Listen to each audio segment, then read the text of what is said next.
Well, as I mentioned, the rescissions package, which aims to cut back specific areas of federal funding, just barely passed the House earlier today by a vote of 214 to 212. Now, prior to the vote, the package was hotly debated as Republicans and Democrats sparred over the various cuts that would be made. So, what can we take away from today's vote? Is there enough momentum to get another rescissions bill through? Well, here to talk about that and more, Congresswoman Erin Houchin. She serves on the House Budget and Rules Committee. She is also Secretary of the House Republican Conference. She represents the 9th Congressional District of Indiana. Congresswoman Houchin, welcome back to Washington Watch. Thanks so much for joining us. Thanks for having me, Tony. Great to be with you. So, big victory today. I mean, this is something that the American people have been looking for. This is codifying some of the cuts that were identified by DOJ.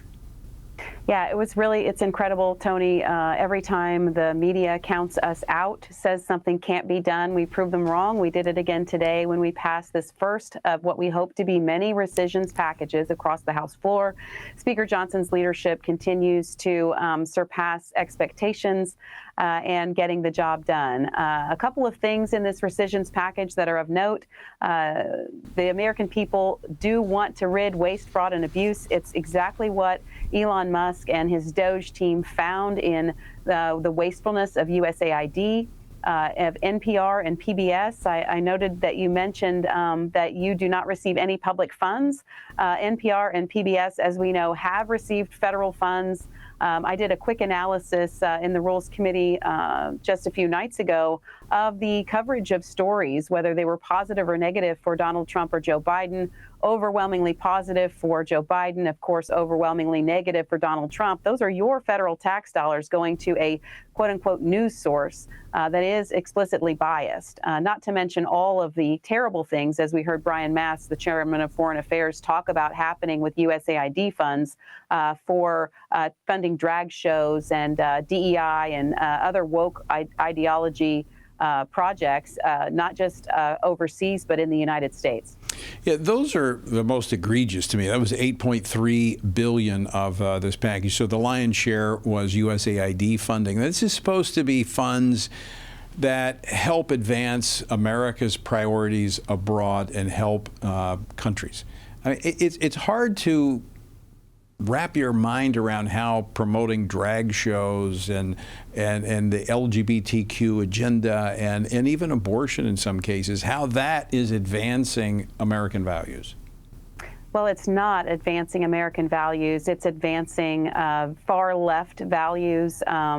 This is happening in countries that have laws against some of the things that were being promoted by USAID. Originally, USAID was intended to promote democracy, and this is not something that the American taxpayer wants to be spending money on. Certainly not those of specific religious backgrounds who don't support their tax dollars going to things like abortion. And so it's why we have the Hyde Amendment to begin with, to protect those tax dollars from funding abortion against our own conscience. And here we have had USAID taking these funds and doing things that not only are not supported by a majority of the American people, but actually in some cases could be illegal or at a minimum not supported by people in the countries where USAID right. was operating. Very frequently the case. And I think the agenda here that the left has been doing, and they've done it pretty much unchecked, is a little more malicious in that the State Department, they talk about D.C. being a swamp. Well, that literally is in the swamp. That pushing this stuff out through our foreign policy is kind of going through the back door. A lot of this stuff then goes to the United Nations, and that becomes a cesspool for all these leftist ideas. And then they use that as trying to create leverage for us to change our laws. Oftentimes you hear reference to international law or what Europe might be doing. And a lot of that has been seeded through our own State Department and our own dollars. That's absolutely right, and it comes back to us. These are things that are pushed in other countries by our own tax dollars and then turned around and used as examples of what we should be doing here. It's really disturbing. In fact, under President Biden, the Treasury was just whatever invoices they got, they paid. There was very little consideration or oversight there. I'm so grateful to the DOJ committee to look at some of the things that were egregiously wrong, egregiously wasteful, fraudulent, and abusive, and glad that we passed this rescissions package today so that we can begin to restore sanity and fiscal responsibility within our systems of government. So, Erin, you said you were hoping this is, the GOP is hoping this is the first of many. What else can we be looking toward? I know it's instigated by the White House. The administration sends this to Congress. Congress has 45 days to act upon it. But I'm assuming there's discussion about what might be next? Well, and within every federal agency, Tony, the DOJ committee has found wastefulness, fraud, and abuse. What we are currently working on, and what the speaker has been working on, is trying to take those one by one and whatever the DOJ folks found, and take them one by one to substantiate those, see where and how much we can find savings, and then proceed to putting those into legislation, into a rescissions package. So I can't speak to what's next. I can just tell you that it is rampant within every agency under the Biden administration. We had ongoing waste, fraud, and abuse that was unchecked and untouched, and we are going to begin to target it one by one as we substantiate it and can put an amount to it and pull it back. Now, I mentioned that the debate on this was pretty intense. I'm just curious, what were the major complaints by your Democratic colleagues against the passage of this bill? Well, one of the main things we heard was that we were defunding Big Bird.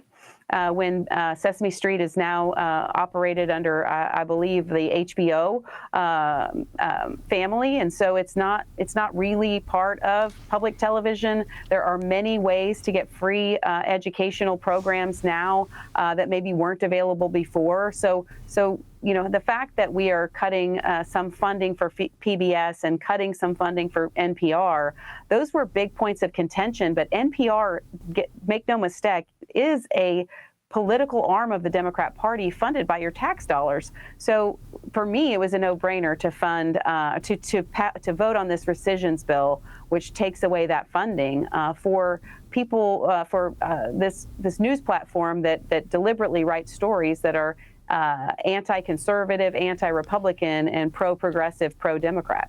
Yeah, does not take away their platform. It just says we're not going to pay for it. I mean, it puts everything on a level playing field. As I said earlier, we receive no government money, not looking for them to underwrite us. And we shouldn't have to underwrite competing organizations that provide news from an opposite perspective. In other news, Erin, inflation numbers for this month were slightly lower than some economists had expected. Now, many were saying that because of the difficulty over the tariffs that we were going to see rising inflation, but that was not the case. No, not at all. The consumer price index is up. Inflation is trending in the right direction. The Democrats keep talking about how President Trump has not curbed inflation yet. But still today, we see that it is trending in the right direction, even despite some of the rhetoric that they've tried to push out on Trump's tariffs. What President Trump is trying to do with the tariff plan is to have a freer and fairer trade system for American companies. It is absolutely America first, and this is proof that this is working. It will result in onshoring and making a renaissance, a golden age of a manufacturing in America, in my state in Indiana. We are trying to turn this country from a consumption country back to a production country with President Trump's leadership, and the numbers today really are a great indicator that we are on the right track. What can we expect ahead in Congress? I mean, this has been a couple pretty significant weeks. Of course, you're out last week, but we got the reconciliation bill over in the Senate, the first rescission bill. What's next on the agenda? Well, we have to get this one big beautiful bill across the finish line and passed. I expect that we will get something back from the Senate and have decisions to make on the House side on where we stand with the bill to hopefully have all of this wrapped up by July 4th. I can tell you if we don't pass the one big beautiful bill as we passed it out of the House with a few changes, hopefully only a few changes in the Senate, what we don't want to do, failure is not an option. We cannot raise taxes on every American. The highest tax increase we will ever see if we don't pass this one big beautiful bill. Our emphasis is on getting the job done, and we are going to be hyper focused on that. But we are not in a vacuum here. We can multitask, which is why you saw us pass bills on halting fentanyl this week, on cracking down on illegal immigration. Lots to do here in Washington, but we are in for the fight. All right, Congresswoman Erin Houchin, thanks so much for joining us today. Appreciate it. Thank you.